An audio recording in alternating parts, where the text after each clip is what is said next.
TV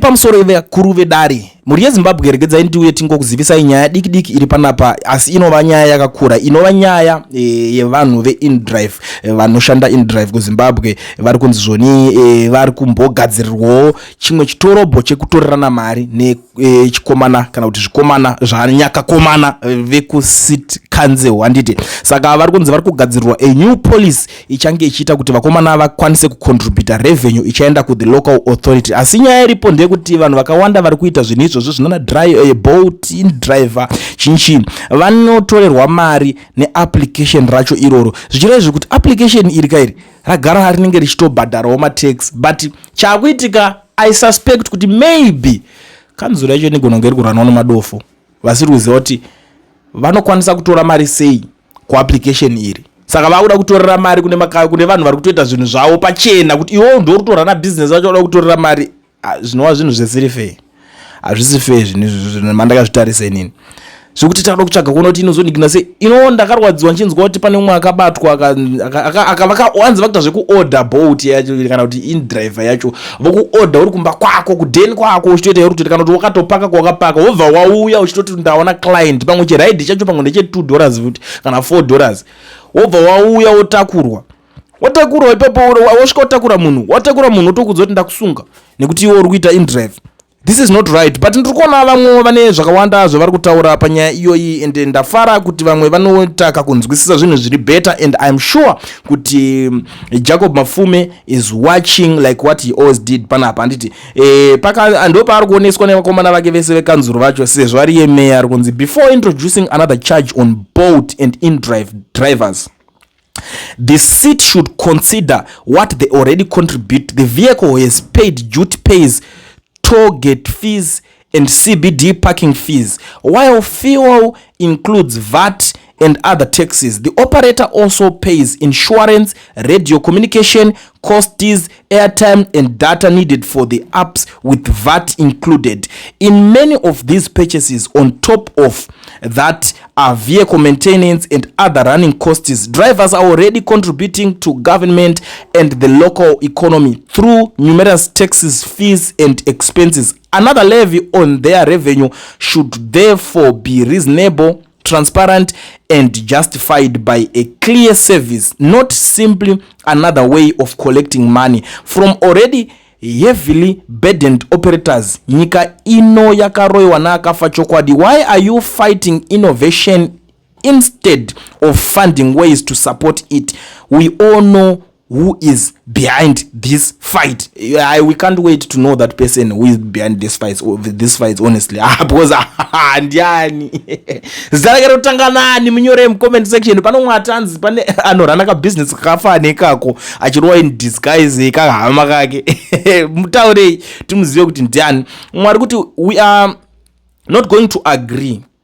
Tell Mafume kuti tax yatobhadhara through application tsvaga kwaikuenda wondoclaima ikoko, otherwise uchafamba uchibvunza vanhu vese vane maprivate cars kuti indrive here of which unoneta chete. Ndo imwe nyaya iri kutaurwa ipapapa. Mwari kuti next thing they are coming for, the air we are breathing. Vanoda kudya pese pese nepasingafanirwe kunge pachidyiwa nawo. Zvikanza vakomana kavarombo hatidiwe munyika ini. Kungoda kuti uitewo chinoraramisa anambwa vatopindira. Yes, that's true. You know, the world is very cruel to a poor man. Ndo zvazvingori zvese izvozvo vari kutoita mabusiness mamwe. You know, there are a lot of people vari kutosurvive nema-e-hailing transporters. Kune inonzi alright mazita anonetsa yemwe munhu anoita zvechipolitics ipopo ari kumeka mari. Hamuzvione here zvakanzi tap wati itepe pamvura wato iyoyo anenge achitorwa mari. But andisambonzwa nzi apana pabuda chinda sungwa nekanzuro vanenge vachitoti dzo musabate munokwara mubhora unodzingwa ba unoenda kubusha atikuzviona. Unoziva kuti this is sad guys, zvinhu zvekutaurwa izvi, this is sad atidi kuti tinge tichinyemba because nokunowanzi vanhu autochema chema kuti kanzuro yakuda kungonetswa handizoti masimba aya vanomaona kupi. Ndakazvitaura guys zvinhu izvi zvikuitika izvi. Imimi timu riri kuita maindrive ndimi ka vamwe wacho futi munenge muchitotaura kuti nharo tingoti tisina nebasa rese tichitaura zvinhu panapa. Nhasi chasvikawo kwenyu but thank goodness kuti tagara tinongomira tese semazimbabweans. Patotaura nyaya idzi momati haiko kungoasela mani zvinhu zvakanaka because uri kungwavha uri kumhanya kuna umwe youth wekuti haana pekutangira ndokati kuti ngavagadzirirwe maopportunities obva kuti they are lazy. Iwo you are not lazy. Tarisa pauri babapo wakukandirwa kanzuro kuti inokuchingura kumberi kukadhirika kwako uri kuiteka ndopetaita kuti even kana muchisarudza macounselors please choose wisely because mangwana vachatanga kungomuka vakuita zvimwe zvinhu zviri fun so izvezvi you can't even go kunotaura nakansela wako wakavhotera akapinda kuti shamwari go and fight this nonsense zviri kuitika izvi hamuchakwanisi kuzviita. Wakungobatwa unofunga kuti zvinomake sense iwo uchiita indrive. Hanzi ndakanzoranza vanokesha zvima vamwe vanokesha ma150 vamwe ma130 vamwe vanotokesha kana $80 chaiyo pewiki wobva wanzi wabatwa warequest karide ke$4 kana $3 whatever ikoko wobva wanzi tikukubhadharisa 172 pochadaurora rimwe ride unonyemba umuke unoenda kumusha unodzokera kumusha nebhazi ukatanga kutedzana naziyambe akutodzokera kumusha nebhazi pachadzingwa basa ipapayo. Hazvidi kudaro sowa kumwana. So panoitika zvinhu zvakadai so dzidzai kumira mese. Umwe ari kuti you can't add cancel fees when drivers are already drowning in fuel costs and up commissions.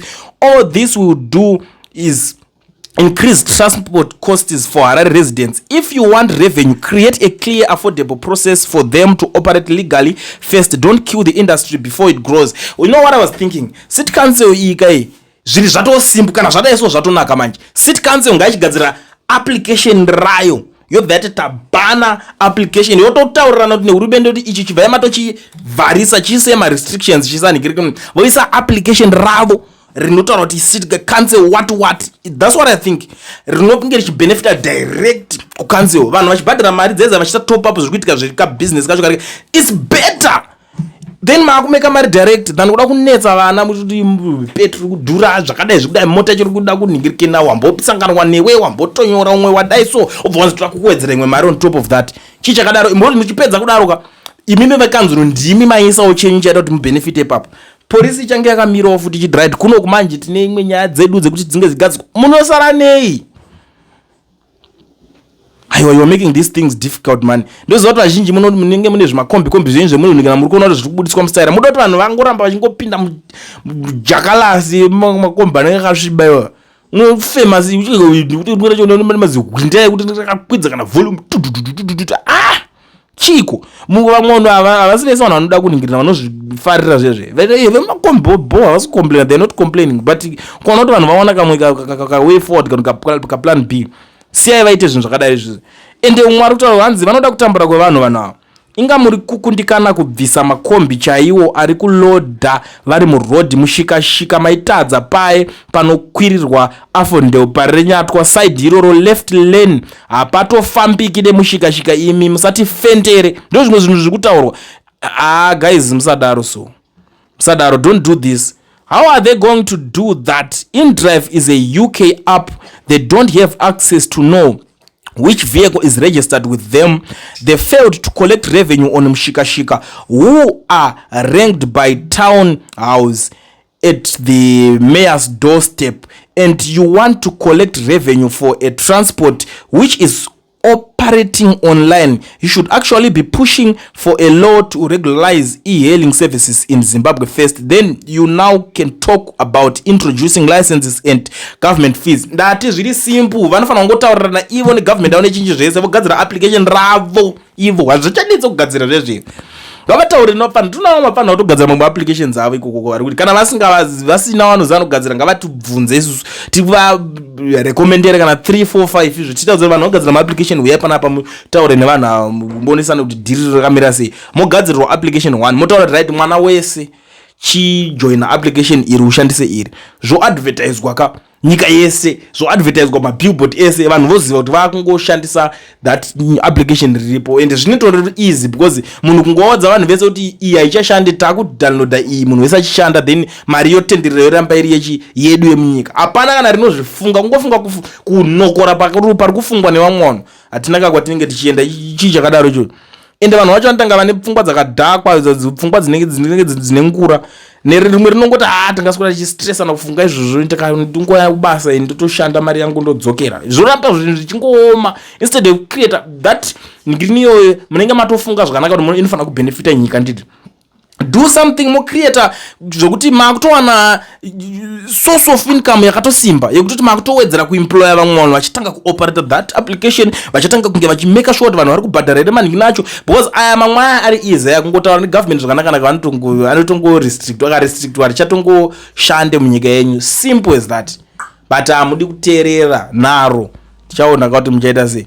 Mwachapezera kungorohwa futi ka zvabasa izvisa wabana unovuka vanhu vati deta izvi zvotokurova ndokutaurirai akaninyarara zvangu indi zvepamuromo nawo ndombozvidere ndototanga pamwe ndinenge ndichida kunigirikina kuanza kutaura, but to be very honest akomanaka, this is not right. We are trying as Zimbabweans, we are trying as citizens to make end meets. Hakuna kana zviri kufamba zvacho zvimwe, but ukatoona vana vakutongwavha you should be happy because it's a relief yowatowana.